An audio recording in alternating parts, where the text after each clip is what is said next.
up, YouTube? It's time to kick ass and chew bubblegum. It's your boys, Detroit Love, P-Dubs Arcade Loft, Michael B. the Game Genie, and Restarja with another episode of the Super Game Room Dudes Friday Night Just Got Live.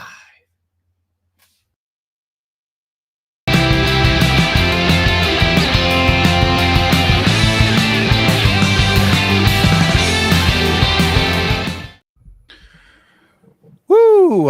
What's going on there, everybody? How are you doing? Happy Friday. Welcome to the Funhouse. Thanks for joining us for another episode of Super Game Room Dudes. I literally just woke up. Michael B is going to kill me. I passed out. So what can I do? I'm an old man. What can I say? You know, my naps. Gotta get my naps in, right? So P-Dubs, just a heads up. This is the show where we have quarter arcades on. You can notice that both me and Carl put our quarter arcades out. Thank you for bringing your new wave toys Zoltar to the Oh, sorry.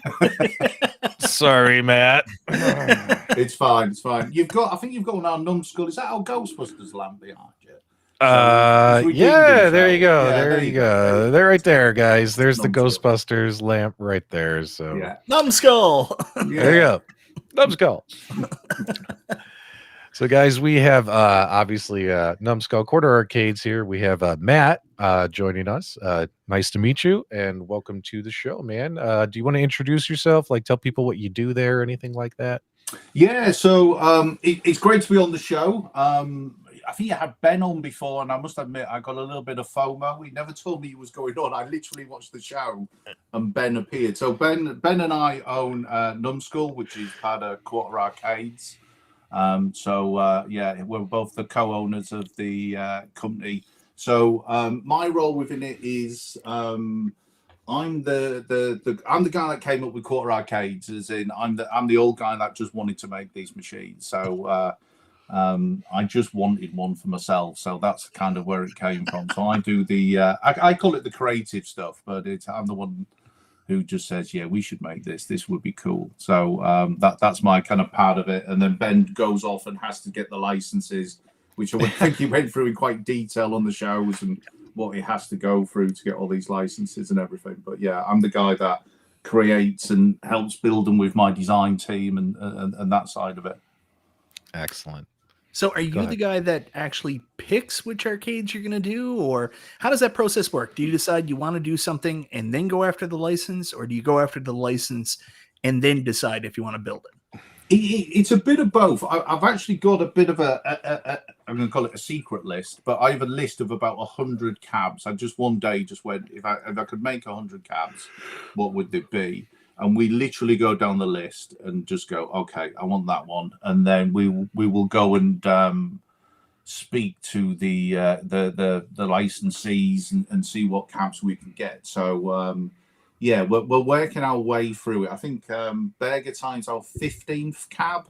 Wow! So we still got quite a way to go, but we'll keep going. The idea is I'll probably start a new list after the 100, and I don't know if we'll get all the 100 off that list, but.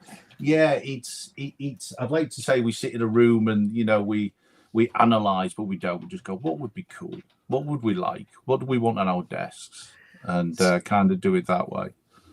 There's not that much analysis that goes into it, and we listen to the community as well. Now that we get the machines going, we'll listen to what people are asking for, and sometimes you can get them, sometimes you can't. But we always try and see, okay, this one's coming up a lot. Let's go after these guys. As long as it's on your 100 list too, right? Yes. Well, it's not on my 100 list. What are they talking about? You know what I mean? It's it's very rare it's not on my 100 list. I think if you went through my 100 list, I think most people would agree with probably 80% of them. So yeah. You know what I like is the fact that me and you are so similar. We both know Bad Dudes deserves its place in the Home Arcade Hall of Fame. 100%. It's for me. Bad Dudes is it's the 80s in an arcade cab. I mean, it's Stallone, Arnie in a machine. It's just that time. Was it? It was what, 88? I think Bad Dudes when it came out, and it was everything. That's when Stallone and Arnie were the height and the got to save the president and all this sort of stuff. It's fantastic. It's got to be in there. It's an iconic 80s machine. So you hear that, P but Dubs? yeah, what I heard him say was if they decide not to do Bad Dudes and decide to do any other game besides Bad Dudes, everything is going to turn out just fine. Okay, give me a game you'd swap it with.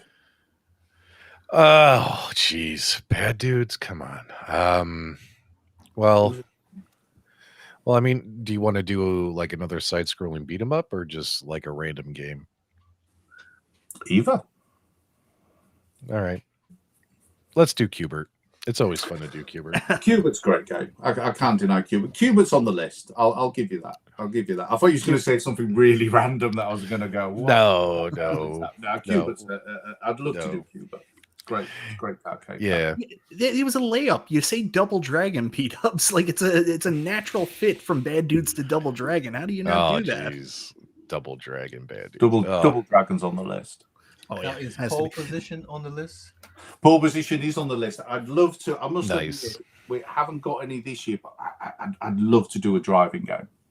I really, really would love to do a driving game. I've got a few driving games on the list: Pole Position, Sega Rally, Outrun. But the one I'd really like to do, which luckily my finance team won't be watching this, but I would love to do it, is Super Sprint. Oh yeah, I was obsessed with Super Sprint when it was in the arcades. That's the free wheels, the free screens. Mm-hmm. That would just be absolutely amazing. I would love to do Super Sprint. So I know we probably have learned our lessons, taking the pains of Space Invaders. Now we want to go and do Super Sprint, but that would be an amazing cabinet. It would just look awesome.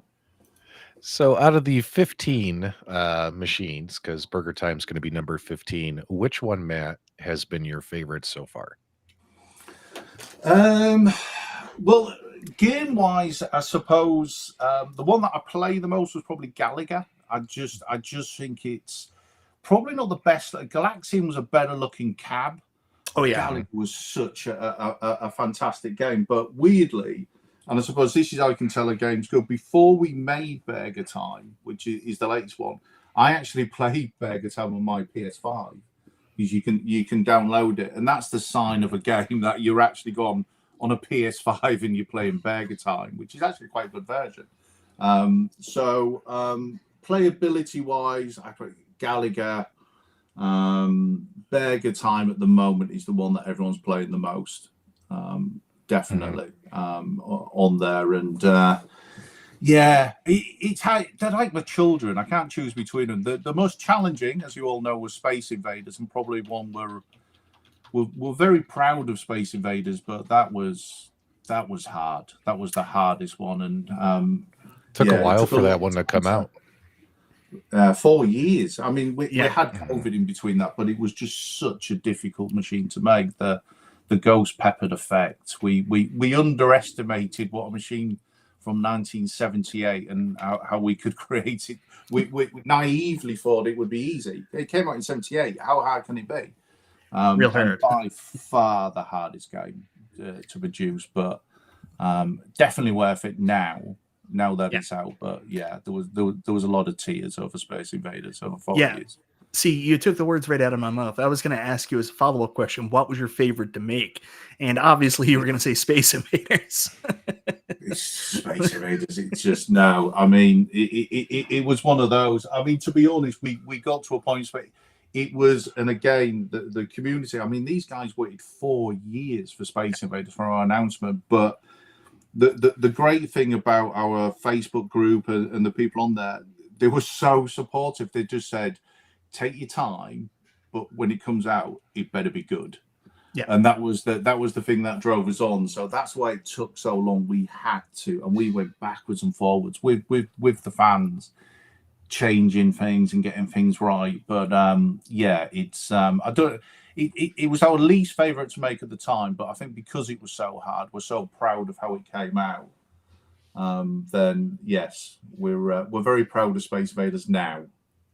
But, right. And regarding Space Invaders, you did have a volume issue when it first came out, but you guys released the update. I just updated it just before we went live because I've been meaning to do it.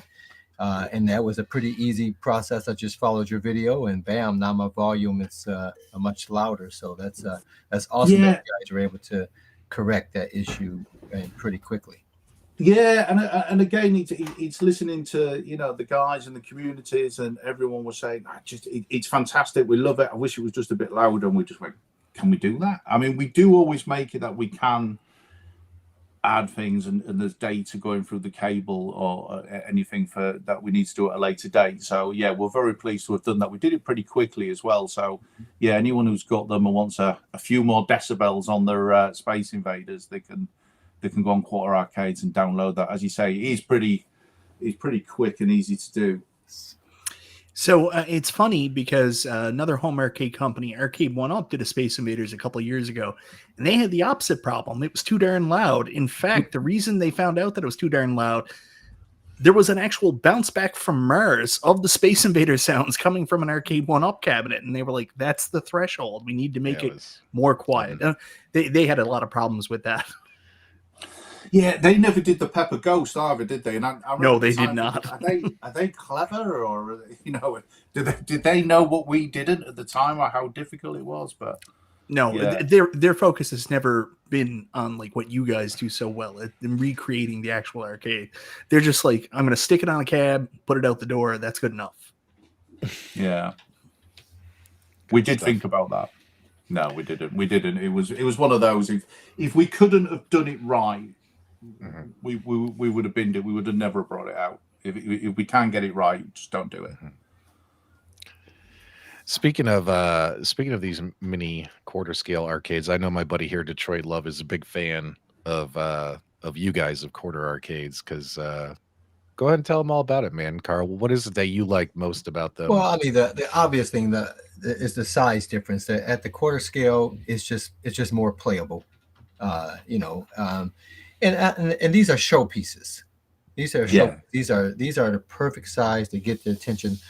I wasn't a fan initially of I wouldn't say I wasn't a fan, but I just didn't have a lot of counter space, and finding homes for these. I toppled my space in my Pac-Man because I had it sitting somewhere it shouldn't sit because I just don't have the space for it, and I don't have walls so I can make these neat holding cases you have behind you. Look at that. To have those type of things. Do you mean a bookshelf, Carl?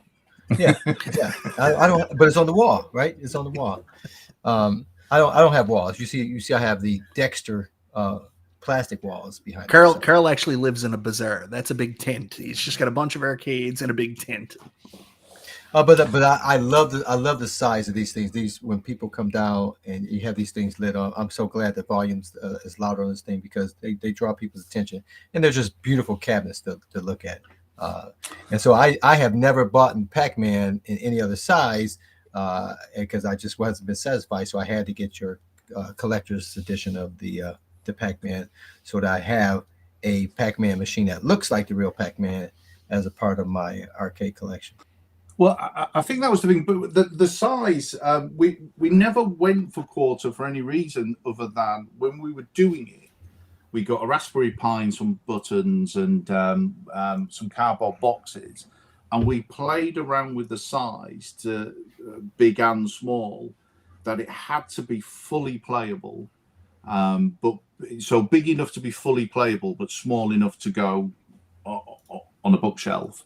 Sort of thing. So we played around with a million different sizes until we went, now this is it. So we had a very early one, track and field, and anyone who's played track and field knows if you can, we 3D printed a track and field of all the buttons and the screen, and we button bashed that to death at quarter scale, and it was absolutely bang on. You could get, we've got a real track and field in the office, they're full size. So we could do the same times, the same sprints, same with Gallagher and stuff, on a quarter scale that we could on a full size. And that's where we went, right, that's it. That's the size we're going to go for. But it had to be, we couldn't oversize anything. And I said, it's got to be playable at that size. So I didn't want to put oversized buttons and joysticks on there to make it play, because it is about being a pure replica.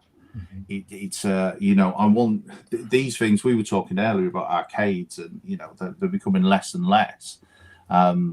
These things, if we don't make them, you know, if we don't make bad dudes, that thing's gone forever. I know some people might think that's a good thing, but yeah, you know, we want to create that, put that on a shelf, and you know, but if Bad Dudes was gone forever, Matt, would that really be a bad thing? I don't know. I just feel like Bad Dudes is one we can live without. I don't know. I don't know. He's always shitting on Bad Dudes, putting it down. He's a hater.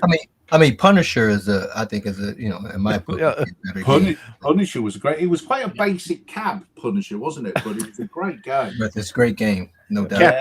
Capcom, all their stuff was conversion cabs by that point. Yeah. So let me ask you this, Matt. So it was probably, geez, was it a year ago? I think it was just over a year ago. You guys went on your Facebook group and said, "Hey guys, we're thinking about switching to plastic." And to be honest with you, I think a lot of us, myself included, were worried that you guys are in some serious trouble. But then since then, you guys have turned around and released several products, including your vending machines, Pepsi and 7-Up. Yeah. What can you tell us about how are you guys doing? How is Quarter Arcades doing? Are you guys in a much better spot now? We're still making wood arcades. We're not switching to plastic. Is everything okay now? Everything's good. The reason for the plastic wasn't anything else apart from space. And I think Space Invaders, when we were talking about machines, we're like, well, Space Invaders is on that list. You know, if you're talking about 10 machines that are iconic in the arcade, well, Space, you know, Pac-Man's in there obviously, and Space Invaders, and obviously Bad Dudes. But probably wouldn't touch that. But the thing was, Space Invaders was taking so long that it's like anything. We felt like we were letting people down, and we're like, well, how can we speed this up? You know, God, you know, people have waited. We've brought out these machines, and people have started collecting them, and they've started collecting them because we promised more. So I think that the idea with the plastic was, well, we can go a lot faster, and there's no wood involved, and electronics and wood do not like each other. They're static and bits of wood on the screen, and you know, a lot of electronics factories don't like working with wood. They don't work with wood anymore. So it was more a case we put it out to the group going, okay, if we swap to plastic, so the shape doesn't change, the style, anything like that, we know we can make these things faster. We can make these machines faster, and we can get back on top. And we just put it out there as a question, and it was so glad we did, because it just came out when everyone's no, you know, and some people didn't mind, but people go, no, the wood is part of it. You know, we got so much detail in it. So even though the wood's completely covered, you know, you look at all these cabs, they know it's not the same. Yeah.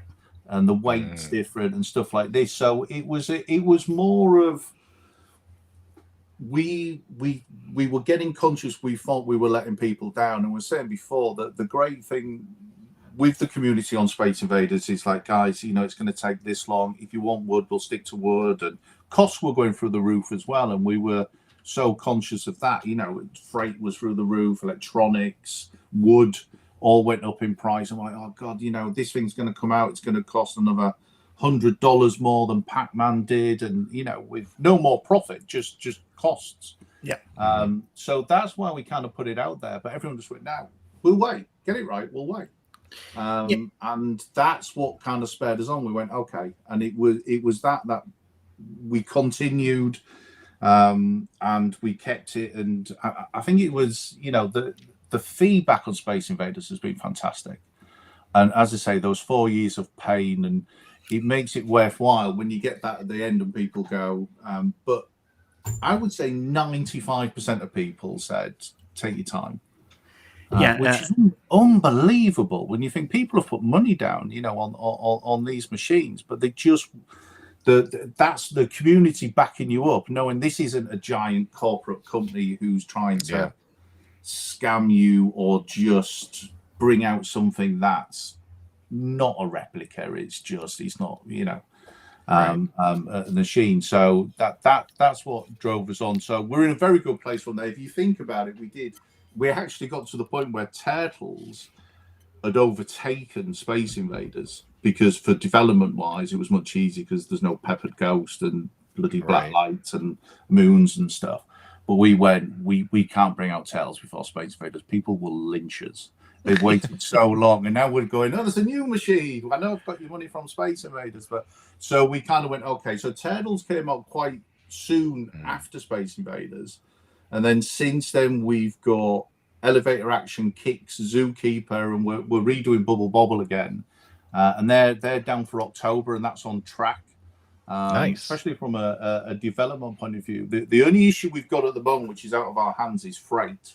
Yeah, there's a massive slowdown in freight. So we usually, from China to getting the machines, is about 4 to 5 weeks at the moment. And this isn't us, this is goods all over the world. It's about 8 to 9. So that's the only thing. But we build in buffer.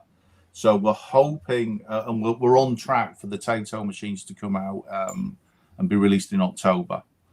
And then we announced BurgerTime today. So the BurgerTime pre-order went up. And I was very conscious of BurgerTime, especially my background. I worked in the video game industry for 30 years, but I used to work in the retail part.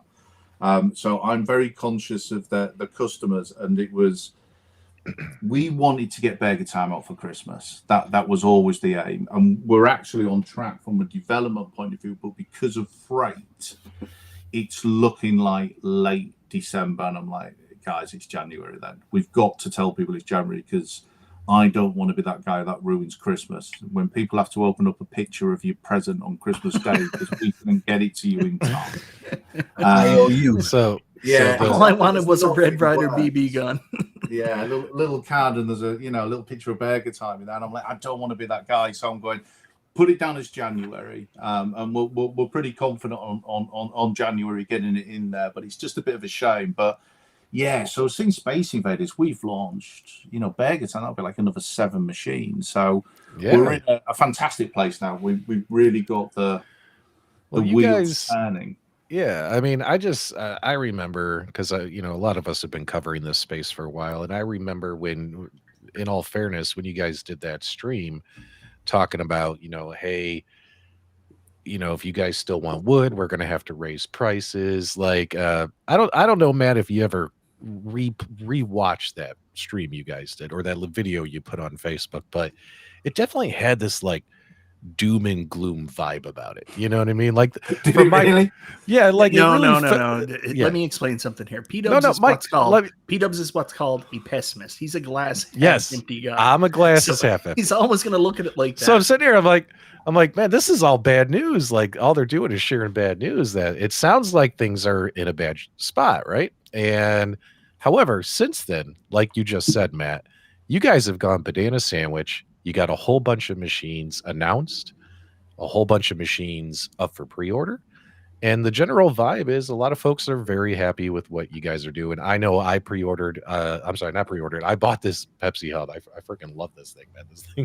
This thing is awesome. But then again, I'm a huge Pepsi fan. So, but for instance, we got several games up for order now. We got Elevator Action, Zookeeper, Kicks, BurgerTime just went live today, which is the main topic of our show.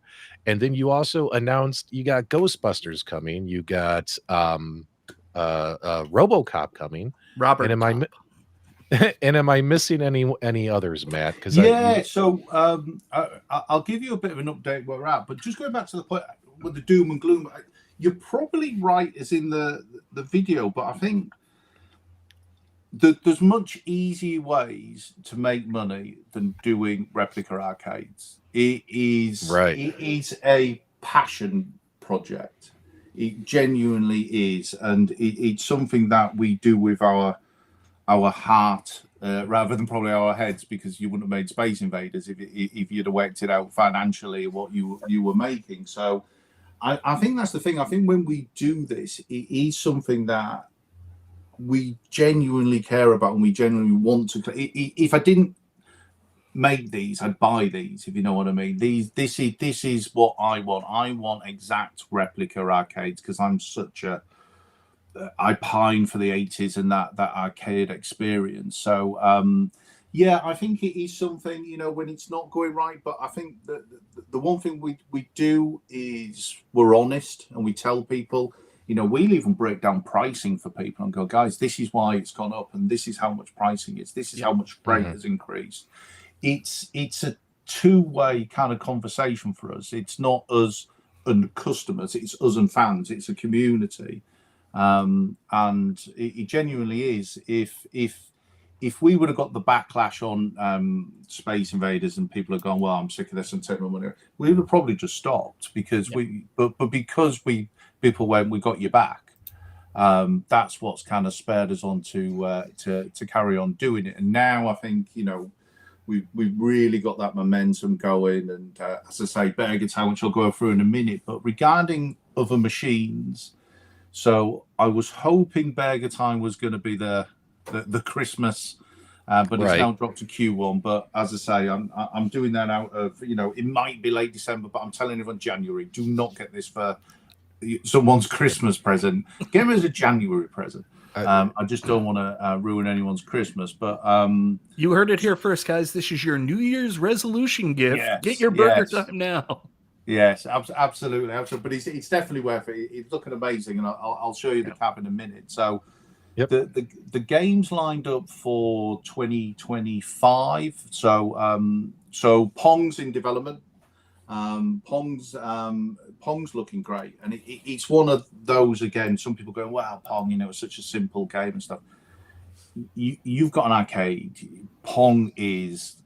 I always say Pong's the citizen Kane of arcades. It's without Pong, there's nothing. So for me, Pong has to be there. It's a beautiful cabinet as well. The only bad thing about Pong, we've developed it and we've molded it and all these parts. We're never going to use these parts again because there's no other cabinet like Pong, which is it's not a bad thing, but it's just a bit of a shame that there isn't another cabinet that used the Pong. So Pong will probably be next after BurgerTime. So that's coming out Q1, Q2 next year. The next one is the awesome game called Bad Dudes versus Dragon Ninja. That'll be next. I might just move that up now just to annoy P-Dubs, but I agree. I'll see if I can get it out for Christmas. Mike, our plan is working, Mike, to get you Bad Dudes ASAP. Yes. Our plan is working. Because we changed. So originally when we did the arcades, we bought the originals, which was a fantastic excuse to own the originals. But so we used to measure them. We'd measure them and textures and all this, which is a great way of doing it. But what we started doing now is we're 3D scanning. So we're saying before we get these, we've got this big powerful machine and we go around the machine and 3D scan. It scans to like 1/10 of a millimeter or something. So the accuracy of the machines even more than what someone could even do with a tape measure. So Pong's been scanned and is in development. Bad Dudes has been scanned and the artwork, and that's been worked on at the moment. So that's ready. Then after that's Lunar Lander. Lunar Lander got scanned last week. Oh, that's right. You announced Lunar Lander too. Jeez, Lunar Lander, which could be our next Space Invaders, but the cabinet's not too bad. Lunar Lander's all about that thruster and the spring back on that thruster. So that we've got to get that nailed, and we will. I mean, after Space Invaders, this I'm not worried about Lunar Lander, but it's got to be all right. downhill. All downhill. Yeah, it's everything's easy now. Easy. Yeah. So Lunar Lander will be after that. So that's 3 machines definitely coming out. Well, 4 if you include BurgerTime next year. RoboCop, and Ben went through RoboCop on the show with all there's now a new, I'm going to say fly in the ointment, but I don't suppose it. So he was talking about MGM and D14 Enterprises. Well, obviously now MGM's owned by Amazon. Oh, so now Amazon have gone, so what's this deal you're doing? So now we've had to put everything that we've done with D14 and Orion Pictures and MGM and Data East and Atari and all these people that were involved. We've now got taking that to Amazon. So Amazon just want to go through this with their lawyers and licensing. Wow. So that's really slowed RoboCop down to the point we know that's not coming out. It's scanned and it looks fabulous, but we know Pong, Bad Dudes, and Lunar Land are going to make it before it because we know how long that's going to take with Amazon. Wow, it's really too bad that Nostalgia couldn't be here tonight because, from what I understand, on Nostalgia's resume, he's a big wig at Amazon. He makes a lot of money from Amazon. He's very high up in the chain there. He probably could have helped you out. Well, there you go. Get him in touch. Just get in there. Any help would be great. But it's just one of those. It's out of our hands. It's with lawyers and contracts, and it'll take time. But we just want to be honest and say, look, we're not holding the other ones back. They automatically go into an order depending who you're dealing with and how many people you need to deal with. And we've got the same problem with the real Ghostbusters. Again, I think it's Sony Pictures. We've obviously the Ghostbusters, Data East, but then you've got the music with Ray Parker Jr. Was it? Yeah, it was, wasn't it? Yeah. So we've got that, and the sound effects in the game are owned by someone else. So we've got. It's just like what? So we've got 4 different contracts that everyone's got to agree and go through. Wow. It's much easier when someone just owns something. Yeah. Right. You know, when you get onto movie licenses and music, it does become more complicated. And so we definitely want to do them, but they're being a bit held up at the moment. But we're hoping once the contracts get sorted, we'll go on that. I know a lot of people are interested in those ones, but they're definitely not going to come out before Pong, Bad Dudes, and Lunar Lander, because they're in production. We're starting to get the outlet done on those and stuff. So Matt, dude, go ahead, Carl. Well, Matt, you're talking about a licensee that's just one owner. Why can't I have Donkey Kong Jr. then? It's just owned by one person. Well, so we're going through the ones. So if we talk about, we are still talking to Nintendo. That's great. I was going to ask that. Yeah, still talk. Look, Nintendo's not going to be quick. If Nintendo even ever happens, right? And we are a dog with a bone. I mean, let's be honest. Every Nintendo machine is in my top 100. You know, Popeye's in there, and Donkey Kong Jr., Mario Brothers. It's a beautiful cabinet, but it's not going to be quick. It's going to take a lot of time. And we talk with Nintendo. We're looking at doing other products with Nintendo as well. So we've definitely got discussions. Nintendo's not going to be quick, but we will carry on until they give us a legal letter saying, please leave us alone and stop contacting us. And it will take that for us to stop talking to Nintendo. We will continue on Nintendo, because I think everyone wants a Donkey Kong. I remember when Ben was on last with us from Numskull, and Ben dropped that bombshell like, "Hey, we're talking to Nintendo, and we might get Donkey Kong," and it blew our minds as well as our viewers' minds, because it just seems like it's that coveted property that no one's going to ever be able to make happen. And Ben sounded very confident and excited during our last interview with you guys. So to hear that the talks continue, and that it's continuing, and it's not dead yet, it might happen.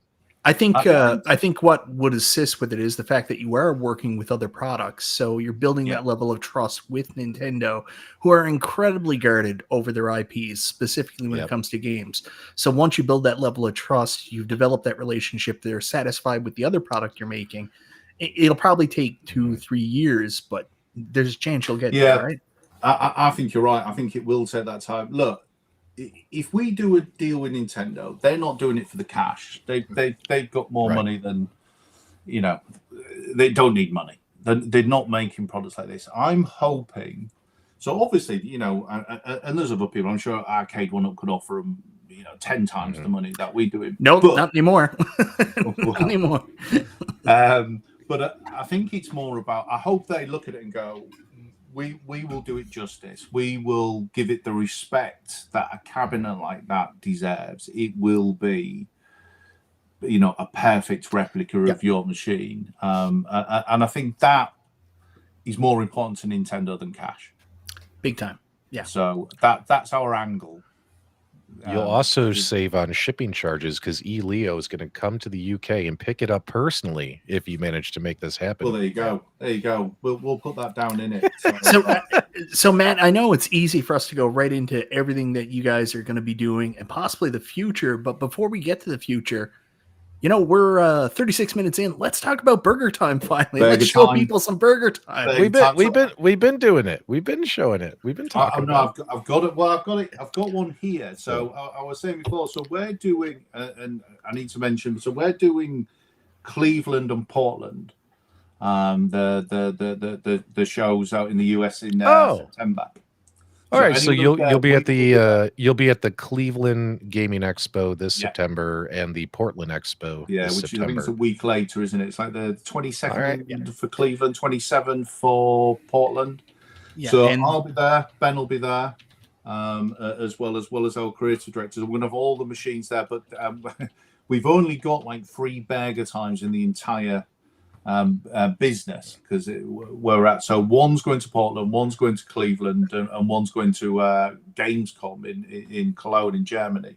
So I need to go back to the office tomorrow and put this Burger Time back in the shipping freight, which is leaving tomorrow. That's what he said. Would he come in and show Burger Time? I said, "Will if it's tonight, because that's the last time I've got." Yeah, well, we appreciate you showing this. Oh, look at that! There it is. Here it is. I'll switch her on. So it's always fun to see the real thing. Yeah. Here we go, guys. I know everyone will say it's like your own child, but this is a beautiful cab. Oh man, I mean, it was just. In the arcades, it just stood out. You know what I mean? I'm just amazed more people didn't do this kind of, carving out of the sides as much. So it was just a great looking cab, and we've got all the detail on there and the light up coins, and you can see it there. So wow. So we've gone through this. So this is what we class as a T2. So what happens with any arcade? We get a hand. Hey, Matt, I hate to interrupt you, but could you do me a favor? Yeah.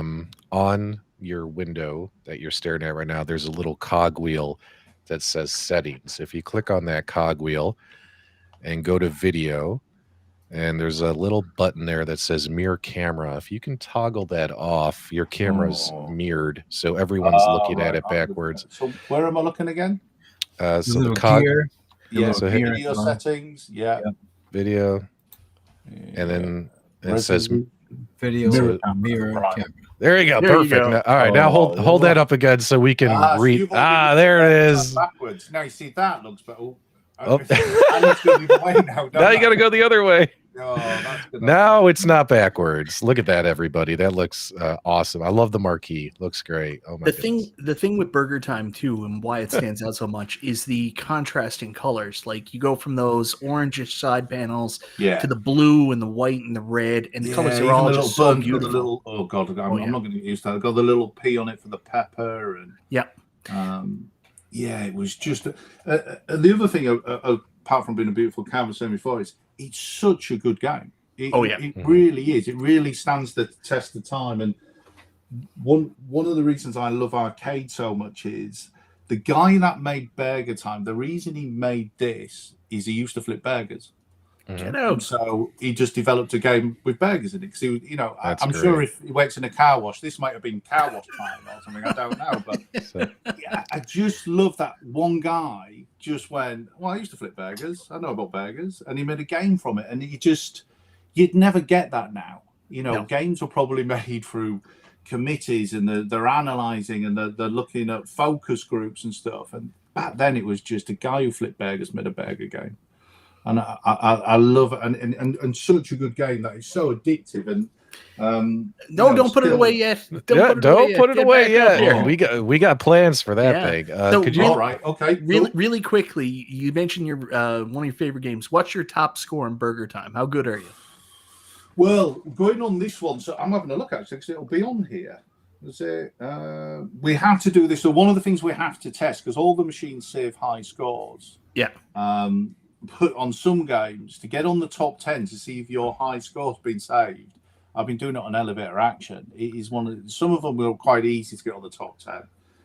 But I think on this one, it says 28,000 on here, but I've had way higher than that. Yeah. So the high score saved. I must have been the other machine, but yeah, this is 28,000 on this. That's okay. So could you do us a favor? Is there any way you can crank the volume up and maybe put in a quarter? Let's hear that iconic Burger Time sounds? Maybe fire up a game for us? We'll try. It might be hard for you to play it and show us because it sounds like your camera is higher than the machine. Yeah, I'm on a Mac. It's the camera that's.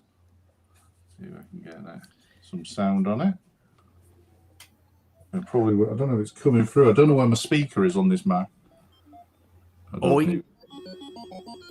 there it is. Yeah. Yeah. There it is. It's great. Kind of 4-way controller. Zookeeper's 4-way, by the way. Oh, yeah. On there for Michael. I heard you. Oh, nice. Yeah. Well, glad you guys remembered to do the 4-way controls on this one. Yeah, it's key with this game. You will not get it. yeah, an 8-way on this. You've got to be really precise when you're going up the ladders and stuff. If that controller's not bang on, but no, it is. But I say anyone who's going to there it is. Portland can try it out firsthand. Come and try it. It'll probably be this one if you're going to Cleveland. Screen looks good.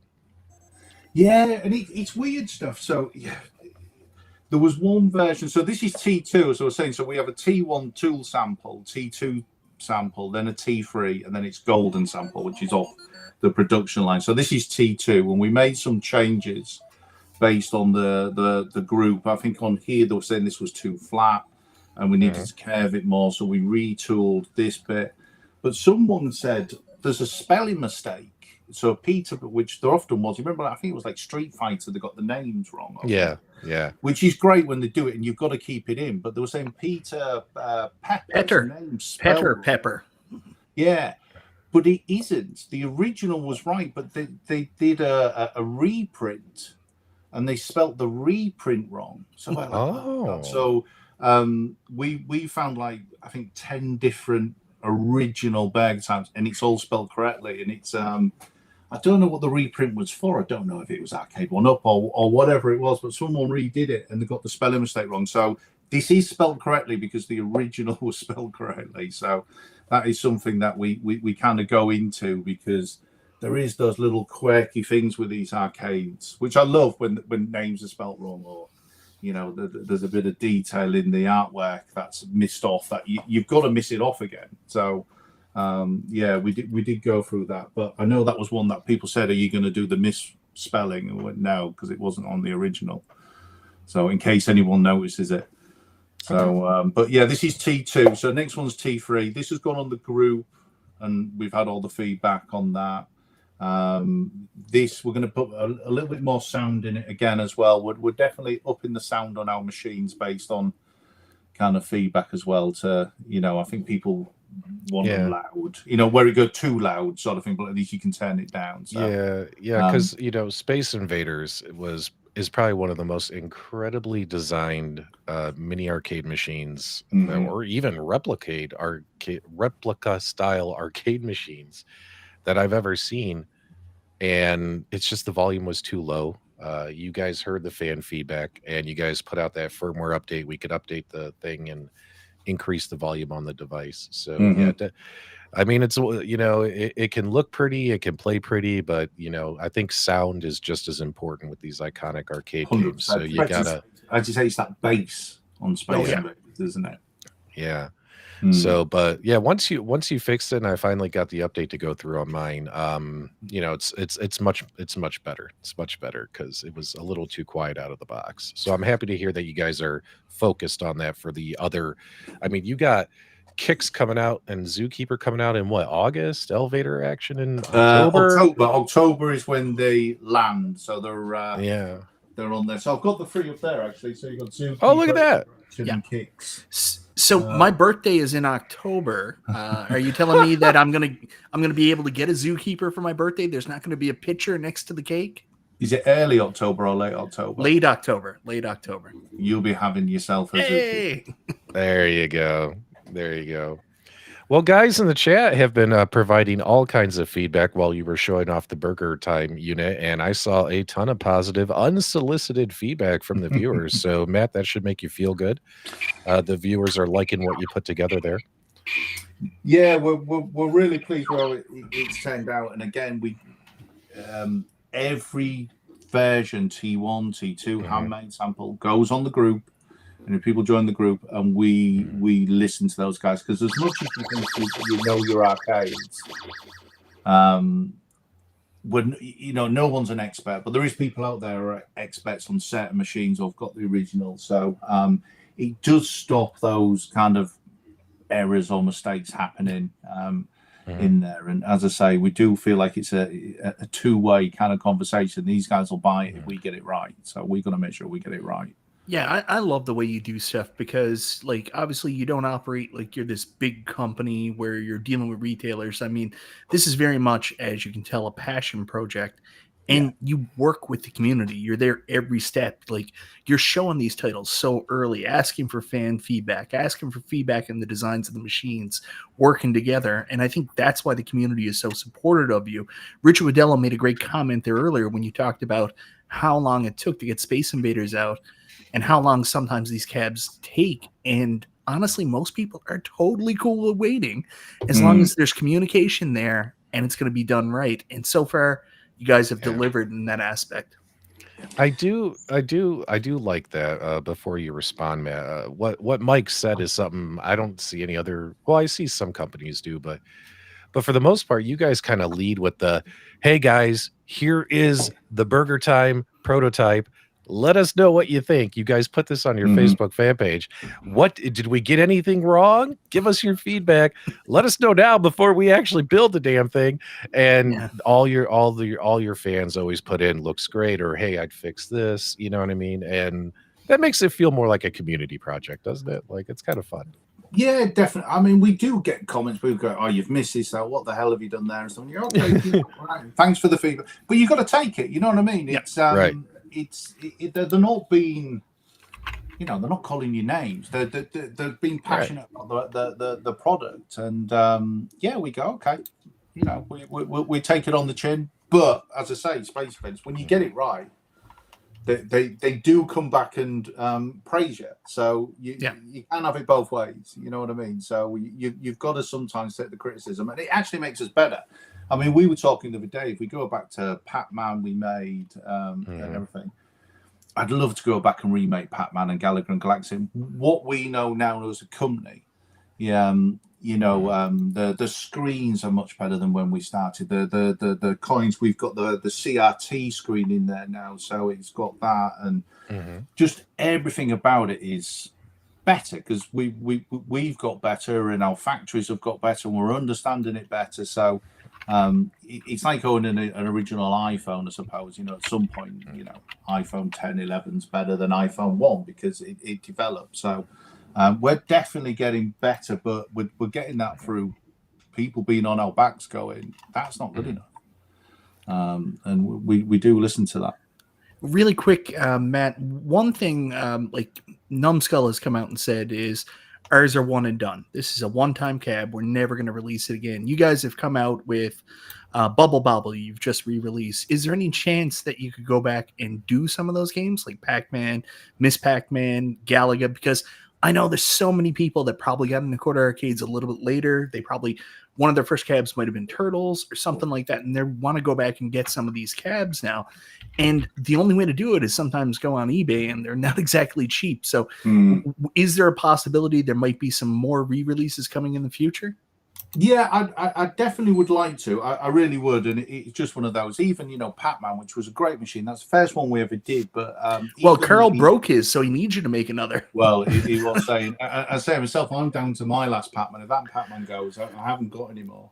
But I think the trim, the T-bar was painted on Pac-Man. Whereas now it's a proper trim. It's a plastic trim that we've got round there in the screen. So it's like anything. We'd look at it and go, we could do that better now, or just through development. So I would love to. I suppose the only thing is to do that, we're stopping making new ones. And is it better to keep going forward, or do we go, okay, guys, we might do this? But I would love to. No plans in 2025, but beyond that, I'd love to go back and redo them. I'd love to do. I tell you what, I'd love to do. And it is on my top 100 is the anniversary edition they did of Miss Pac-Man and Gallagher. No, don't do that. That's not an anniversary Wow. edition. That's a swimming pool version. Class of 81 is a swimming pool arcade. It's not a historic arcade. It should be put out the pasture. Don't do that one. I thought that was a great, because it had, but didn't it have, if you did a button as well, there was the full version of Pac-Man. Wait. So the class of 1981, Mike, you don't want them to do that. You would rather just have them do Bad Dudes. I think we got our wires crossed on this stream, buddy. I think yeah. Everybody knows my stance on Class of 81. I don't like it. It's a mashup cab. I don't care for it. That was because it was an original. It exists. I don't like Matt. This guy is notorious for designing horrible side panels on multicades. I don't think you need to worry about Mike's opinion. Matt. To be honest, his zookeeper's not making it for his birthday. No, that's all I'm saying. Son of a bitch. Hey, at least I didn't sleep through the opening of the show. I know. True. I'm so sorry. It's so embarrassing. We have a big guest coming on. P-Dubs is taking a nap. And it's 3:00 where Matt is right now. I'm so sorry. When you were talking about it, the cool thing about, sorry, Carl, we for are cutting terrible. off, but Jason just made a really cool comment here that I wanted to bring up. The thing that makes Class of 81 so special, and here's the real reason, like my personal feelings aside from when I'm always been a Class of 81 hater, but if you do it, you have to do it right. So there's Miss Pac-Man and there's Galaga, but there's a code to put Pac-Man on it as well. Yeah. And that's been one of the issues right now with Namco saying no dice. Like, we're not going to put Pac-Man and Miss Pac-Man on the same cab. So that would be a barrier to entry with the Class of 81 cab, trying to work with Namco to make that happen. But if we could make it happen, would you then accept the cab? Oh, I don't care. I don't have to buy all of them. Yeah, I think it'd be great. People would love it. There you go. I'm glad you pointed that out, Matt, because for instance, Mike, it seemed impossible for certain companies to get the Street Fighter Alpha games on an arcade machine, legally licensed, officially released. And what do you know? You got a company out there doing that. Maybe it was just that company? One Evercade. So what's funny is maybe it's just that one company, Mike, that was having problems. But I digress. Tonight's show is about quarter arcades, guys. So we got a couple things we want to do. We got a giveaway. Matt, why don't you let people know real quick what the giveaway is going to be? So it's so we're going to give away a Burger Time. So nice. You will you'll straight first one's off the production line. So in December/January. Okay. Don't get it for Christmas, but there will be a Burger Time. So do a competition and let someone win a Burger Time. It'll be the first one off the line. Yeah, but I've already got it loaded up, P-Dubs, whenever you're ready. Yeah, but before we do the Burger Time giveaway, we want to share with you a little fun little, I don't know if we should call it side project. I don't know really how to do it, but we want to do a reveal, Matt, of something that you guys have been working on and that you're getting ready to launch. Is it okay if we show this off now? Yeah, okay. Definitely do that. So you guys are, before you guys get to the giveaway, we're gonna show this off and talk about this. So you know what? How about we roll the video and then we'll come back and we'll talk about it. So Mike, whenever you're ready, can you play the video? It's about 1 minute 40 seconds long. But it's very interesting. Carl is actually going to roll the tape. He did the work to take the audio out, so we didn't get copyright striked. No problem. Okay, so why don't you go ahead and explain this? I will be right back while you guys are talking through this. Go ahead, buddy. I got to go grab something. The history of arcade gaming through the 1980s by looking at over 100 key titles in the period. There's no audio. No music. We trace a path through this decade to the highs of the golden age, the lows of the North American video game crash, and beyond towards a resurgence. I don't hear the audio, buddy. Everybody else does. Arcade Decades features entirely original photography of over 100 arcade games, with high-quality examples of some of the most iconic pieces of cabinet art and design in gaming history. Oh, Robotron. Each entry includes extensive details on how the games play, how the cabinets work, and the stories behind a game's creation and the reasons for their importance.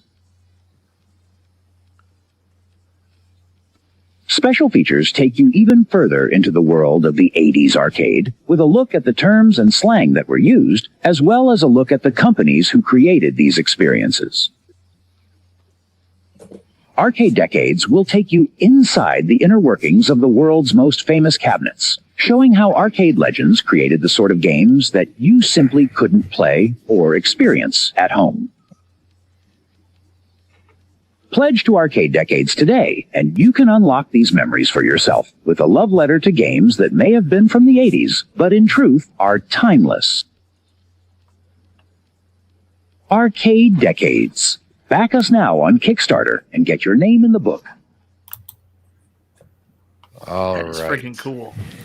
It is cool. The Kickstarter hasn't started yet. I think that's you guys are the first to show that. So I do have a sample here. No way. Let's.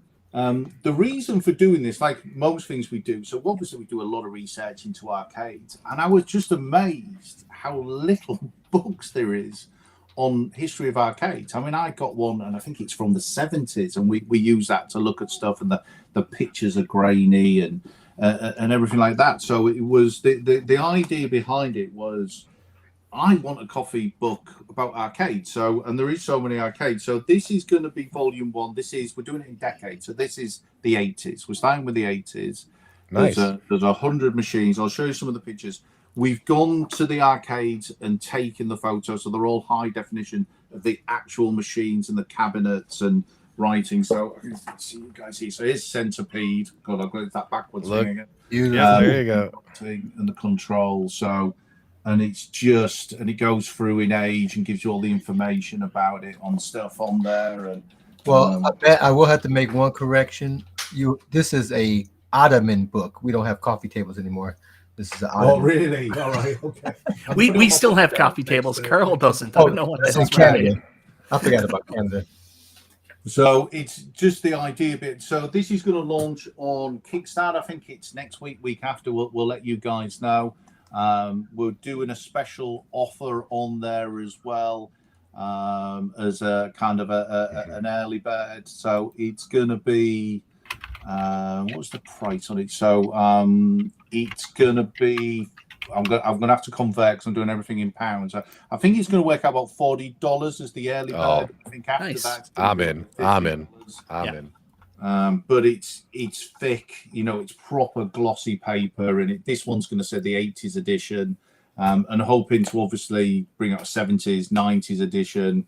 Oh, To that'd be be honest, awesome. in the 80s, we could bring out an 80s volume too. There is so many machines. Oh, yeah. So, but the artwork, I say, we've got professional photographers in and just redone everything. It was just that was why does that, for an industry that's so big? I thought when I went on Amazon and looked for arcade books, I was going to be, there's going to be thousands of them. There's nothing. No. So this was the reason. We have actually got, I don't know if you guys see this. So we actually launched this one. You guys, we call them tabletop games. Do you guys have those? Oh, yes, some of the. Yeah, we had some of the those. Coleco tabletops. Yeah. Yeah, so they're in there as well. So again, it was just a part of history. I love them. I collect them, sadly. I didn't even know you guys did that book that you're holding right there. How long Yes, ago we was did- that? We did it as a Kickstarter. We've just sent out. It's just been printed. We just sent out the kind of. Oh shit! I missed it. We've got. Again, we bought all the tabletops. Yeah. And we cleaned them all up, and we took the photography, and we've got the writing, and it describes it. It's all about the companies. Caveman, I don't know if that's one you guys had over there, sort of thing, but so it's weird what we had over here, on you guys over there, but it's all those kind of Colecos are all in there, the Frogger and Miss Batman and everything like that. But again, just a real good coffee table or Ottoman or whatever you guys put your stuff on these days. But that book's out there. That's on. Nice. They're doing that at the moment. I don't know how many's left, but we don't expect it to be around for much longer. But I think that's, again, I've got to convert. I think it's $50. So it was as an early bird on Kickstarter. But the other book, you can get your name put in the book. You can get signed copies as well of the decades. But I'm hoping that goes up pretty soon. We're ready to go. That video you've seen, we got that finished yesterday. So now I think we've got to. I do apologize because the video that was sent over to us was not the same video we showed. Carl went into business for himself and took the music out because he was afraid we'd get a copyright strike. So I apologize if that wasn't 100% accurate. We didn't ask. Carl just does stuff sometimes.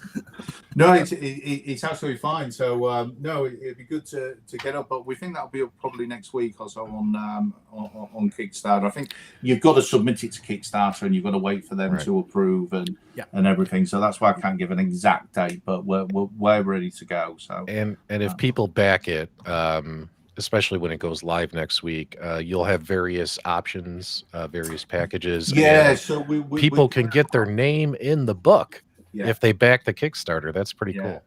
So we did it. I mean, when we did with Polybius, you could get your name on the screen of Polybius when we did that. So we're gonna have the physical version. We also do a PDF version for anyone who wants that as well, and we'll have signed versions from Kim, who wrote the book, and everything on there. So there'll be loads of different options and goals. So I think we're aiming for about, again, sterling, about 25K.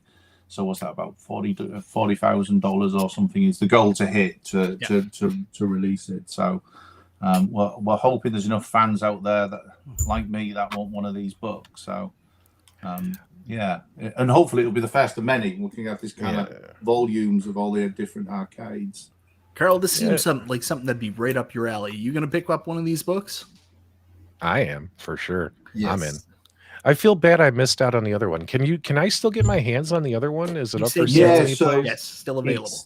It's justgeek.com have got it up for sale. I think it only went up this week because what we wanted to do was make sure the Kickstarter ones went out for the people that backed it. They got their copies first, then we put it on general sale. So I think it only went up this week, but it's selling well actually. So I don't know how many of those will be left, but just there's not a lot of books on this kind of, I've got like Art of Atari and all these other books, which are great, love them. But with arcades and tabletops, just a real lack of good quality books, really, with good pictures. So does anyone have a link to the book that's already been released that we could share with the viewers? I'm trying to find it on Just Geek's website. I think if you type tabletop in the search, it should come up. All right, I'll check that out. Is tabletop a real UK thing? Is it an English thing? That's what we call them. No. We called them tabletops here as well. Yeah. But they were very limited. They were like I remember the Coleco ones were really big, but I don't remember many others. All right, let me share my screen here for you guys. I found a link to it. So if you missed out on the first book, you can order it from Just Geek. I'm going to put a link for this in the live chat if any of you want to hang on to that link. If you're interested in picking this up, I myself missed out on this. I missed out on the Kickstarter and everything. But this new book, the Arcade Decades, Kickstarter's hopefully launching next week. Hopefully. And that one looks exciting as well. So just a heads up there. So here it is right here. All right, I'm going to have to buy this myself. This looks pretty cool. Just search book and it pops up. Thanks so much, Jason. Jason's my hero. Well, I'm not as big on the tabletops, but I'm definitely going to pick up the arcade book, and that's going to be going in my library. And by library, I mean I'll be reading it while I'm in the bathroom. So thank you very much for the entertainment. Yes.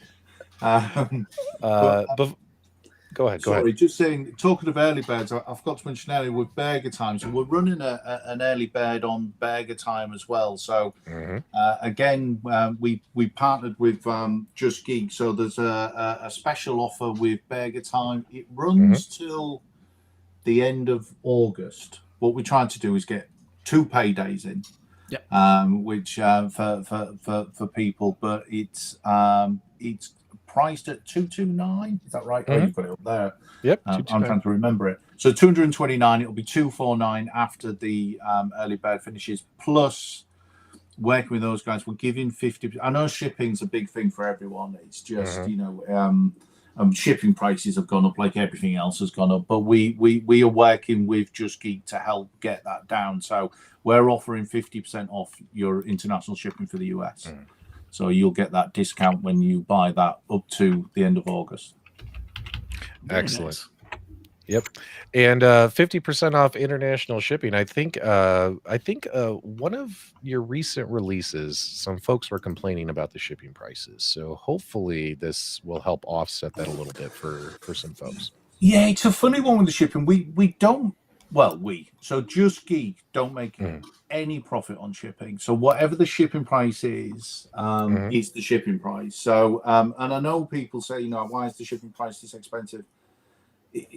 That's what they charge. I've noticed it with a lot of stuff that I purchase myself. So what we've done is going, okay, well, how can we help? So we said, well, if we put some money in and help fund the shipping, but as I say, there subsidize it.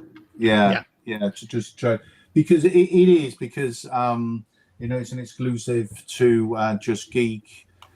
The US, so the US market won't have it till launch, so that'll be January. So I think Best Buy are now taking the machines, which is great. Nice. We've got Best Buy, we've got Big Bad Toy Store. Yeah, they're great. Which also do, which is great, and Amazon. Yeah. But they're all for launch, so that'll be January. I mean, from us, I'd love to get it into more American retailers and not have to worry about that shipping, because you can just walk to your local store and pick it up and pay the price at the till that it is. But at the moment, it's Best Buy are taking them in, which hopefully will help. And Big Bad Toy Store have got a pretty good flat rate fees they usually do. And obviously Amazon as well would be good. But they won't. If you want to get it for launch, it's Just Geek, and that's why we do that shipping to hopefully reduce the cost, because it'll be $249 when it hits retailers. And just so you know, Matt, Just Geek, if I was to order it now, it would be $26.23 for shipping. So that's not bad. You got to remember that we're so used to the Amazon generation right now. Everybody expects free shipping, right? So even if it was like $5 shipping, people are like, "Oh my God, the shipping!" So, yep. So go ahead. Sorry, it's a crazy one on shipping. So we're always banging our heads against the wall on shipping, because, as I say, it's just putting the price in. It's a barrier to people and getting it. So when we did Turtles, we went, right, what we're going to do is we're going to ship some stock into the US. And what we'll do is we'll get Just Geek customers can buy it from the US, and it'll save on shipping, it'll save on time, people can get it faster. It costs more to ship in the US to the US than it did to ship from the UK to the US. That's wild. And it took 3 times as long.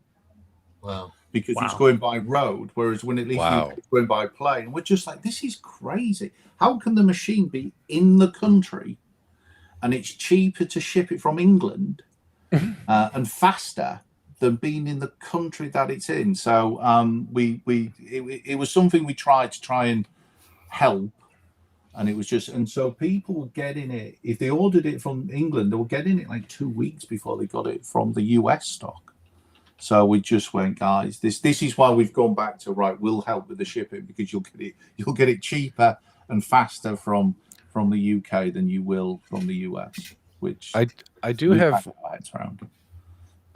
one final question before we do the giveaway, guys, and I promise this will be the final question before the giveaway. And I have a question too. You didn't ask me if I had a question. Well, we got to get to the giveaway, and also, I'm selfish, I'm greedy, and I gotta know, Matt, are you gonna do any more vending machines or any more products like that? Because 7-Up and Pepsi are the ones you released so far. Are more coming out? And are you guys looking at doing other nifty products like this for these quarter scale displays? Yeah, we're definitely going to do more. I think if you got Polybius held 10, I think these guys hold 5 each. As in what you can plug in. We're now up to 15 machines. So we would definitely get to the point. We'll definitely be bringing out more USB hubs. And it's got to fit in with the arcade. So we're currently looking at a couple of options. I think I said I think I was on Cool Toys, and I mentioned what I wanted to do. I wanted to make an Operation Wolf USB hub. because we could never make Operation Wolf, which is a great game. It was on my top 100, but it's impossible to make in quarter scale, to make it in the same size without oversizing anything. So I said, wouldn't that be a great USB hub to have Operation Wolf sat on your cabinet and it plugs in? But then we went through it and they went, well, do you want the marquees to light up? Do you want the screen to work? I went, yes, I want that to work, and I want the Uzi to. And they went, you've just made an arcade machine that doesn't work. It's going to cost about $400. It's the most expensive USB hub in the world. And I went, shit, yeah. But I couldn't, you do not want to release something that says non-playable. This community will go nuts. we released our bins, and our bins were playable. So I have one question: will the cool toy version come with free ROMs on this USB drive? Probably. But I wanted to make something that fits in. You know what I mean? When I go into the arcade, I want it to fit in with. That's where the USB hubs work really well. Polybius, I love. That's something that really fits in as well. So whatever we do will fit in with that arcade setup, but it won't be Operation Wolf because it'll be the most expensive USB hub in the world. Okay. Which is a shame. All right, guys, we are going to try and do a giveaway here to a lucky viewer from our live chat who will be able to win a free Quarter Arcades BurgerTime, free of charge, free of shipping. It's free. And shipping in January. But not shipping out until December, January when these things come in. But you will get it. Michael B., how did you want to do the giveaway? Because we're not using StreamYard where I can use a comment. We're doing fastest fingers. Oh, I hate fastest fingers. I know. But me and Matt decided this while you were asleep, so you don't get a vote. All right. So I will sit this out. Mike, you handle the giveaway. Go ahead, buddy. If anyone's upset, blame that guy. Go ahead. I'm just kidding, Mike. Matt actually provided us with the question. So the question it's a trivia question. Fastest fingers. Answer wins. Fastest answers. So get ready in the chat, and we'll be looking at both YouTube and Restream to make sure we have an accurate person. We should go off whoever answers fastest on YouTube versus Restream, because Restream is delayed. So I will monitor YouTube chat. I'm monitoring it right now. Put the answer in the private chat. Private chat, yes. And all right, so go ahead. So here's the question. Burger Time is the game we all know and love. But what was the game originally called in Japan? Fastest answer wins. You didn't put it in the private chat for us. Oh, I'm sorry, Carl. I know the answer, but P-Dub needs it.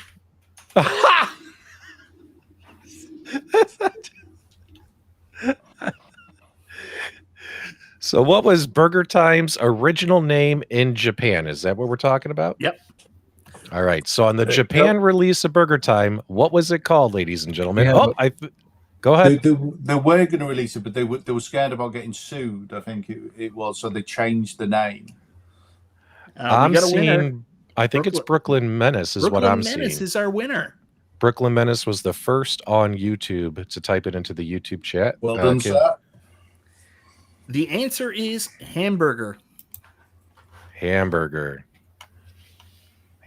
Brooklyn was first. All parties agree. I think he was first. Yep, 100%. All right. Congratulations, Brooklyn Menace. Congratulations. Nice job. All right. Everyone, big shout out to Brooklyn Menace. Brooklyn, hit us up so we can get your shipping address and get that over to Matt here so he can put you down on the list to get yours in December or January. So it will be January, but Matt doesn't know this, but we're going to actually do a side giveaway where it won't be ready for Christmas time. Send me your mailing address, and I will send you a picture of the Quarter Arcades Burger Time. You know what's funny? If you do want to give it for Christmas, we will send it. Michael B would do it. Michael B would do it. Next time we do whenever we do giveaways next time, let's use StreamYard for the show instead, because then we can do the comment picker from the chat. It's versus fastest fingers. But there you guys go. Okay, what else we got for Matt? Detroit Love, any final questions for him? It's already an hour and 15. So Go ahead. I've got some exclusive accessories to show you. Sorry, guys. Oh, you do? Yeah, oh, what? You knew about this. You know what? These have not been shown anywhere because they only came into my office yesterday. Exclusive? This is a world exclusive. So all right, here we go. We got a book exclusive. What's next? I know it's too much. So you guys know we did the bin. The fully playable bin is a bit of oh my god for the sets. Were you all right, can I ask you, do you guys have a good relationship with New Wave Toys, or was that just like a rib, like a friendly rib at them, the little marketing? It was meant as a joke, as in I've never met Shiloh. I'd love to meet him. He's awesome in Portland. It wasn't a dig at them. It was more, come on, guys, calm down. It's a pinball machine. It's never going to be playable. Gravity will not allow it. And it was just, to be honest, we were kind of on their kind of side. And it was a bit, and I think a lot of people thought, oh, you're just poking them. I went, no, it was a joke. It was literally a joke. I hope it was taken that way. It was just a bit of fun. It was not. I thought it was funny because that's like me and Mike and these guys. We tease each other all the time. So, so yes, absolutely. So anyway, we did the bin, which we only did as we printed them in house because when we go to shows, we have the set and we have these bins, and people go crazy for them. I'm like, what? No, we just do it to make the set look good, and more people ask. So we printed them in house for. As a bit of a thank you to the fans, we didn't make any money off it. It was just, and we did 100, and they went into like 20 minutes. And I'm like, what the shit? So I said to the painter guy, who was a professional painter, this guy paints on models and stuff. I said, I'll do us another 100 bins, which he was like, we put those up. They were gone in like 20 minutes again, and we're like, no, I'm not painting bins. And it just took forever because we're doing them on 3D printers. So we went, well, there's something in here. The people want accessories. So I said, right, I'll stop. I'll go and get some accessories made in the factories in China. So I've got 3, but I've never shown them because they're not going to come up for pre-order until, I think when BurgerTime finishes, we're going to put 1 a month up. And it'd be interesting to see what people think. Sure. So this is the first accessory. So this is a fire extinguisher. That's non-playable though. The nothing comes out of the extinguisher. Playable. It actually says on it, do not use an electrical item. Why are we putting that in an arcade? But he's actually even got the pin's metal. I thought, that's brilliant. So that's our first bit of thing. So we've got that one. All right, there you go. So this is our second one. This is our radiator. People love these. So this is the second one. It looks so cool. I've never grown men in the office going, that's a brilliant radiator. But yeah, so that's our second one. And then the third one, the piece low resistance. Oh, now that's beautiful. That's awesome. Didn't get that from the radiator, did I? No. There you go. Come on, show that off more. Okay, that looks freaking awesome. Honest, and I'm struggling because you made me do this camera backwards, but this is even metal. And these move. Look at them. That's awesome. Now you have to do us a favor. So what did your wife call these? You said, so my wife, she's when I'm up here and I'm playing on my arcades and I've got my radiator out and stuff, she calls it a dollhouse for men. Yes, it's a dollhouse. It's not. It's a diorama. Diorama. That's what we discussed. So it's like the business. Guys who collect quarter scale arcades or 1/6 scale arcades, they make these what we call dioramas, these scenes, these mini arcades with our action figures. Some of them are amazing. And what's really nice is both you and New Wave Toys have decided to come out with accessories that are of the appropriate size to help people with these dioramas. And it's kind of like the old adage, Mike, they're action figures, not dolls, right? But you ever hear that phrase? It's not a doll; it's an action figure. Absolutely. So it's not a dollhouse; it's a diorama. But in all reality, guys, we're building arcade dollhouses. We're building our own arcade. That's what we all want. That's the dream. And so you guys got the fire extinguisher, a radiator, and the bubblegum machine, which I think the bubblegum machine is cool as hell.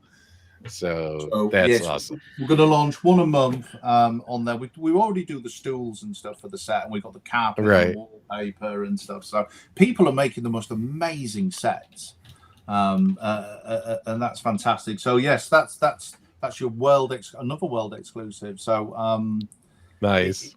If I get have I got time to talk about what's next? Hell Yes, yeah! you P-Dubs didn't know about this, but Wait, hold on. You were asleep, dude. We're going beyond 2025. We go in 2026. Oh wait, all right, here we go. We got more exclusive news. Well, the exclusive news is just give you an update who we're talking to. So the idea we do know with the arcades is, and the reason we can keep up now and bring out arcades, we want to bring out at least 4 a year. So that's where and it works nice with the name, one every quarter. But so that's the idea. Bring out 4 a year, or if something comes up, it may be 1 or 2 more. But that's the idea. So we're now currently working on 2026. So we're picking the machines. I'm dusting off my top 100 list, marked off my 15, and the next one's on there. So we're still talking Nintendo. But I think we all agree, hopefully one day it'll happen, but it won't be quick. Right. We are in very good advanced conversations, and no one else knows this. Again, I spoil you guys. World exclusive. World exclusive. We're in very good advanced conversations with Disney. Oh, wow. Disney? With Disney. That could potentially be next on the list. What machines it will be, I don't know. There might be some cabinets that are easier to do than others. If there was any Disney cabinets that look like turtles, that might be quite easier to do. Or if there's other ones on there. But we're in advanced talks, nothing signed, but it's going very well. If it was a date, it's going well. All right, so you might score. You might score is what you're saying. We think we're going to score, so it's very, very positive. We're at the kissing stage. Well, the kissing stage and scoring is a long way in. That's only first base, Matt. Yeah, we was until they see this and they go, "What?" An interesting. It'd be good to get your thoughts and the guys' thoughts on this, genuinely, because I'm like, Captain America and the Avengers. That is a great game. I love it. Because Star Wars. You already got a relationship with Data East, now a relationship with Disney, and it's a cool looking cabinet. I think that one will be interesting. I don't know how popular it is, but I'm a huge fan of it from playing it on the Mega Drive Genesis back in the day. So I also love the arcade as well. Well, if you're willing, if you're willing to do Bad Dudes, and if you're willing to do what's the other one that we got coming out? We got Bad Dudes. I'm sorry. We all know this. Ghostbusters, the arcade game, is not a great arcade game, but it's a piece of history, and it's a beautiful machine. And if you guys release it, I know I'm going to buy it anyway. But Indiana Jones Temple of Doom arcade game, is that possible? I would love to see Indiana Jones Temple of Doom. It's again just like Ghostbusters. It's not the greatest arcade game, but it would be kind of cool. It's Atari, isn't it? I thought that was Disney. Well, it's Disney Atari, so it's one of those multi-license. But we have a very good relationship. My fault. Atari. We do a lot of Atari. But that would be cool. And I tell you what, other cab that came exactly in, and the next people were having good conversations with his Warner Brothers. I would love to do Roadrunner. A Roadrunner was a fantastic game. A lot of people like that, and that was the same cab as Indiana Jones. And I think Marble Madness and Roadrunner were all the same cab again. Yeah. So Disney's going well, as I say. We're holding hands. It's going on that. Oh, well, this is going backwards now. You told me you were kissing a minute ago. You're going back to holding hands now. I know. You're getting further and further away from sealing the deal here, pal. We're pecking. So Disney's going really well. We're also dating someone else. It's earlier in the relationship, but it's going very well. We're talking to Warner Brothers. And what I mean is this like you're talking to them, or you just kind of slipped into their DMs, Matt? What are you trying to tell us here? We're holding hands. If I'm kissing Disney, I'm holding hands with them. Okay. So I don't know where this conversation's gone. here's what I need you to do with Warner Brothers. Stop everything you've thought about, and they do own the rights to a game called Robotron 2084. You need to stop everything you're doing and make Robotron 2084 immediately. If I went on my Warner Brothers list, I would be going Robotron, Super Sprint, Road Blaster, Defender, Gauntlet, Joust, Marble Madness, Mortal Kombat, Rampage, Man. Spy Hunter, all under Warner Brothers. So we're holding hands. Nice. Well, this is all very, very But exciting. Robotron would be amazing, wouldn't it? And that, I'd say that's a Warner Brothers a midway license. And I know Robotron. I know you can never win with arcades, as in whatever you say, someone else wants a different one. That's just that's the love of arcades. But Robotron probably would be the one that would get the most people would go, yeah, Robotron. Arcade collectors himself and arcade enthusiasts, all about it. Now, this home arcade crowd, they're going to be like, no, do Smash TV. It's such a nicer cab. They don't understand and appreciate the arcade history, right? Yeah, 100%. And I love Smash TV, but Robotron. It's it starts there and then it. But then again, Defender, Gauntlet. Oh, the other one I missed off, which again would be on my probably top 20, Paperboy. What was that? Paperboy. Okay. No, could you no Paperboy's huge, but could you do it with the handlebar and make it work in 1/4 scale? Yeah, we've looked at it. There's certain things. So like Tron's got the special joystick and spinner. Paperboy's got the handlebar. So what we do if we're dating is we'll 3D print them in house and look at them and go, does this work? Is this playable? Can it do it? That's crazy. That's the same thing I do when I was dating my wife. I 3D printed it and showed it to her. And I said, will this work? You see, did it work? I'm married. Well, there you go. It's a winning process. Hopefully our conversation's going to end in marriage. You're the worst, Mike. You are the worst. Any other big reveals, Matt? Anything else? Got me all hyped up here. The only other one we've been talking about, and it's genuine just to get feedback on people, and this is a bit left field, but we work a lot with Paramount, and Paramount are very keen for us to do Star Trek. Star Trek. It's one of those, isn't it? You just do you guys want a Star Trek? Let us know in the live chat. That's a cockpit game, isn't it? Is it a bit like Ghost? It's a better game than Ghostbusters. It was a little bit Star Wars, like it was the Vector, wasn't it? Yeah. I'm not talking about, before anyone asked, the chair version. Do you remember the version? That's what I was about to say.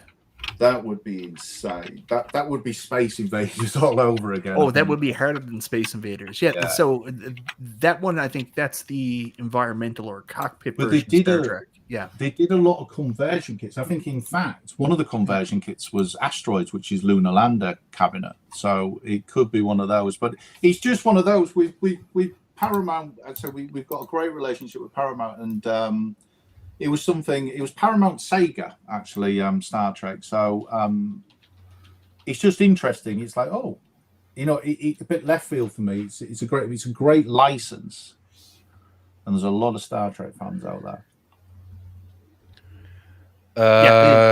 Go ahead.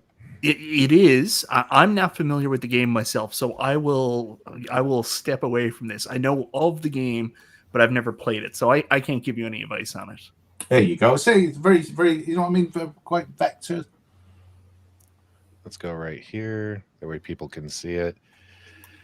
Old school. Carl, what are you thinking, man? Are you a Trekkie? I don't think I ever asked you before, Carl. Oh, absolutely grew up on Star Trek. This was 82. Yeah, but I never played this game. I've never played this game that I recall. But yeah, love all the versions of Star Trek. I would assume from a licensing perspective, this would be a risky one too, because I would assume that it's a pretty expensive license. And I've heard Sega is actually not exactly the easiest to deal with when it comes to licensing their properties either. So, I mean, this is a risk and reward thing, you know? Yeah, it was one that was brought to us rather than us looking at, and it was just I'm just and ahhing, and it'd just be good to get. I might, I'll put it out to the community and see what people think. It was a good looking game. I said very very Star Wars in its look. I want Battlezone. Yeah, with the it does. It's got that vector kind of a style, but it was just food for thought. But that's the end of my exclusives or thoughts. But just wanted to... So guys, Matt is asking for your feedback right now. Do me a favor, if you're interested in a Star Trek arcade, quarter scale arcade, put 1 in the live chat. If you're not interested, put 0. Make sure you're honest. Be honest. Let them know. Ooh, is it 50-50? Right now it's about a 50-50 split between 1s and 0s. So guys, give Matt your honest feedback if you're interested. I think I'm gonna go 1. I think it would be fun and different. And so, Matt, there's a delay there as they put these responses in. But I got a quick question. I don't know if you guys ever told where'd the name Numskull come from? I mean, is that because you said you got the numb? It's not the business from a profit standpoint. You kind of got to numb out all those business Well, does Numskull mean the same in the US? So Numskull's a bit of an idiot. Someone who's a bit derogatory term. Yeah. Good. It is the same then. So I think it just gets. So myself and Ben, when we worked for a game which was kind of like equivalent to GameStop for you guys for 20 years, very corporate. And when we set up our own business, we just let's not take it too serious because the mother company is called Rubber Road. Yeah. And the reason for that is both myself and Ben are fanatical Beatles fans. And my favorite album of all time is Abbey Road, and his is Rubber Road. So we merged it, and everything we do, we have stuff in the business. We try and keep that kind of Beatles theme through stuff that we do. So Numskull was just seemed a name not taking yourself too serious, sort of thing. So it's weird now when people say it, but yeah, Numskull. It was just a little bit less corporate than anything else.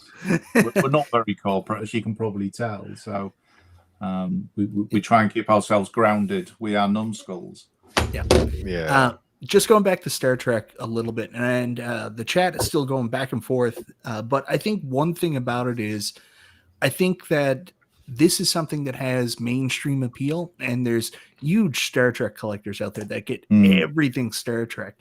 So even if this community and like your own core community come back and say this is not a game that would be something that we're super interested in, there's definitely a market out there for Star Trek collectors. There's people out there that buy literally everything. Like honestly, I could sell one of my kids, put a Star Trek shirt on her and put her on eBay right now. Someone will buy her. Like they will literally buy anything with Star Trek on it.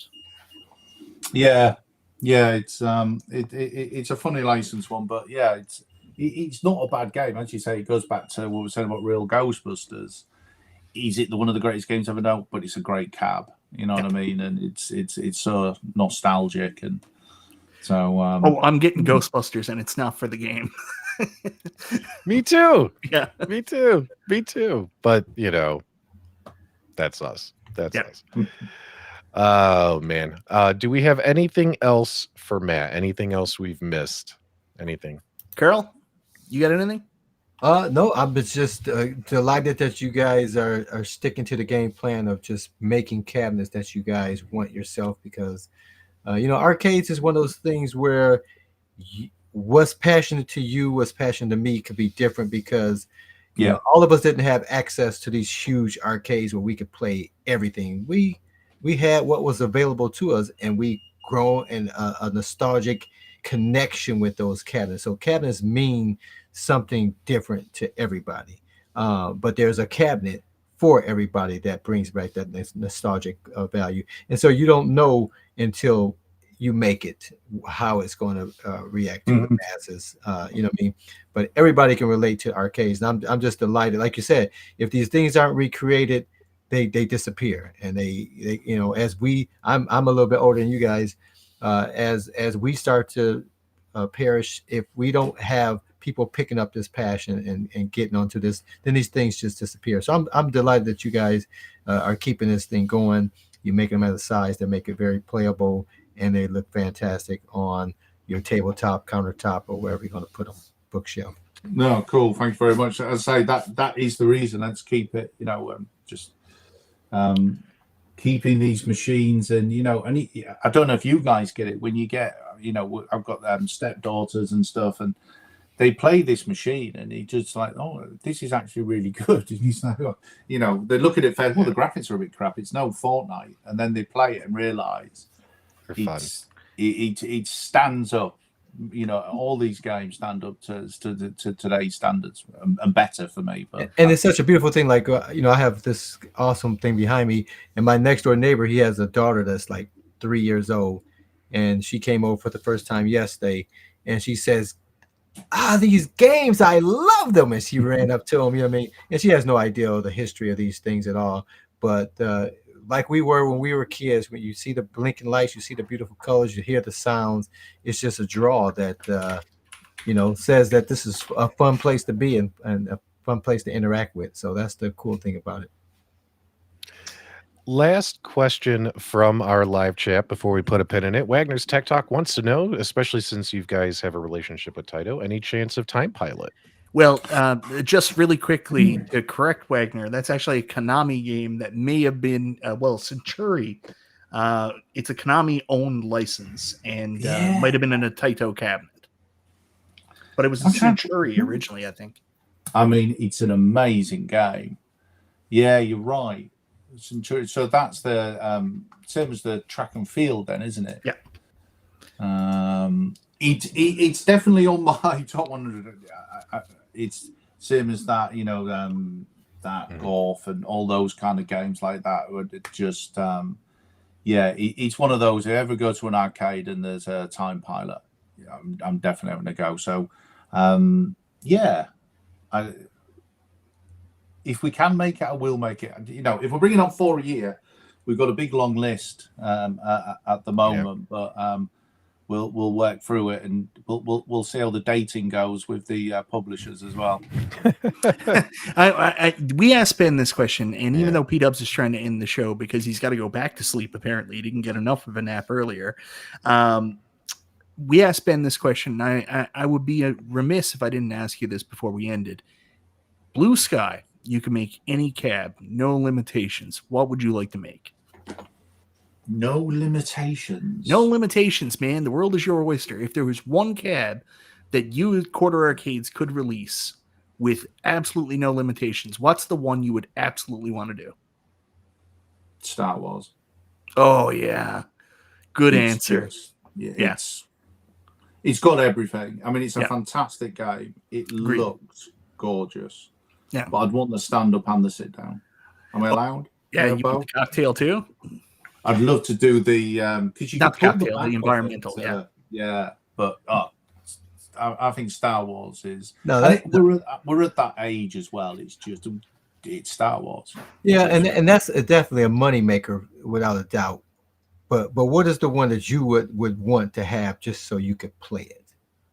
Because Star Wars definitely the money's rolling. Well, it's a moneymaker. But I mean, if Star Wars, Tron, Sega Rally, Afterburner, that would be a challenge. Good choices. That would put Space Invaders to shame with the cabinet and stuff. The 360. I think you mentioned one last week, which I don't think many people remember. Did you mention Time Traveler? Oh no, that was Holocene and Time Traveler. So yeah, I was making fun of it. That's the Sega hologram cabs. Holocene first, and then they renamed it Time Traveler. Yeah, and it was like the holograms in the middle. Yeah. Absolutely. But no, but you know what I'd love to do? I'd love to do a Sega Rally, but I'd love to link them. Yeah. We're talking Blue Sky here. Mm-hmm, That's right. But I would love to link them up. So you could drive against people, locally or by LAN or whatever like that. But Sega Rally is difficult because there's cars involved that Sega don't own the license to and stuff. And I think that's the problem with Outrun with the Ferrari and so. But Blue Sky wise, Sega Rally would be up there for me. And I think that's a good choice. Yeah, nice. Every time I go to the, I think it's the Tilted Tilted Arcade up here in Arizona. Every time I go in there, they have 2 Sega Rally machines. So I always play the Sega Rally every time. I think graphically, it still looks great. It still looks great considering how old it is. Yeah, it still looks great. Okay. Now, for me, I mean, I can play many of these games in many different ways, but what I've not been able to play on any replicative thing is a Zaxxon. I would love that if someone could make a Zaxxon that was in a cab. Yeah, really, because that was quite an easy cab, as in style-wise, as in quite plain. But I thought that was so ahead of its time with the 3D shapes and graphics. It was quite early on. It was early 80s, wasn't it? Yep. Yeah, it was one of those where the game looked better than the cab, to be fair. Right. But yeah, it was great game. But Zaxxon was 82 or 83. I think it was 82. Yeah, not too early, but. So I think P-Dubs is going to want to wrap it up, but I just want to clue this up, put a nice little bow on it. So right now, Burger Time is available for pre-order. There's a special introductory price through Just Geeks. Save $20, 50% off, international shipping until August. That's when the timeline's over? We're running it till the end of August. So what we're trying to do is get 2 paydays in. So everyone gets paid at the end of the month. So we'll run it to the 31st of August or whatever the last day is. So yeah. And on top of that, you also got Kickstarter coming out next week for the book. Yes. Arcade Decades. Arcade Decades. So this is going to be the 80s version. Over 100 machines in there. And this one is still available now. I can't get used to that camera since you made me mirror it. The tabletop one. And guys, don't forget, coming soon, the radiator. So if you guys are going to be heading out to some conventions soon, if you're going to be going to the Cleveland Gaming Expo or you're going to be going to Portland Retro Gaming Expo, go say hello to the team from Quarter Arcades. Check out the machines they're bringing. They're going to have all their most recent stock there for you to try out, even the Burger Time demos. Go check them out. Anything else you want us to talk about before we go? Who, me? Yeah. All right. Sorry. No. I think I don't think there's anything else left to say. Yeah, I think that's great. But no, it's been really good to come on the show. As I say, I did have a bit of FOMO when you had Ben on. I got a little bit jealous. So hopefully I think I've added more than Ben. I've had more exclusives. You definitely didn't take anything away. Yeah, I don't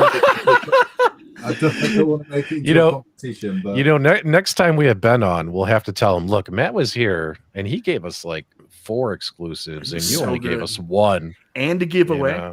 And he did a giveaway. Yeah. And he did a giveaway. So, and he stayed up to 4 a.m. So I did. Yeah.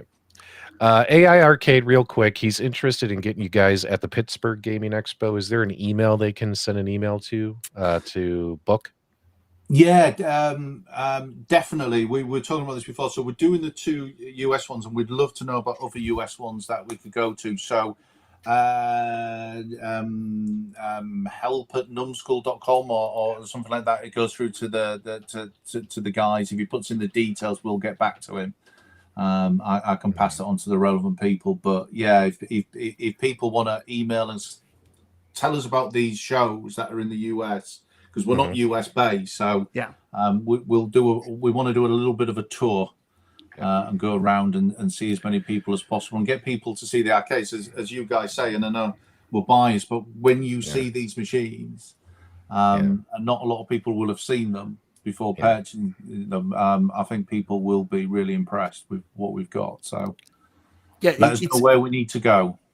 It's so much different. Like, you can look at pictures, you can watch videos, but actually experiencing them yourselves, feeling them, feeling the quality of the controls, how good it feels, the weight in your hands makes such a big difference. So if you're considering this, guys, and you can get that's why you got married. That's how you got married. If you can get out, guys, go check them out. Yeah. Do you guys remember when we had Ben on? When the interview started, we could see the moon, and by the time the interview was over, the sun was rising through his window, and we had to pull the plug on him. So let's not forget what time it is for Matt over there. Matt, you've been an awesome guest. Thank you so much. It's been my pleasure. We appreciate you thinking of our podcast show to show off some of this stuff. Had a lot of fun. You guys got a lot of cool arcade machines coming out. Burger Time's up for pre-order now. Get it while it's hot, while they got a sale going on. And thanks so much for your support. Give us a thumbs up on the way out. Thank you for subscribing. Detroit Love, whenever you're ready, send these people on their way. Have a great weekend, everybody. All right, guys. Thanks for watching. As always, make sure you take advantage of these discounts and reduced shipping. We appreciate you, Matt, for coming on. And until next time, guys, we'll see you on the web.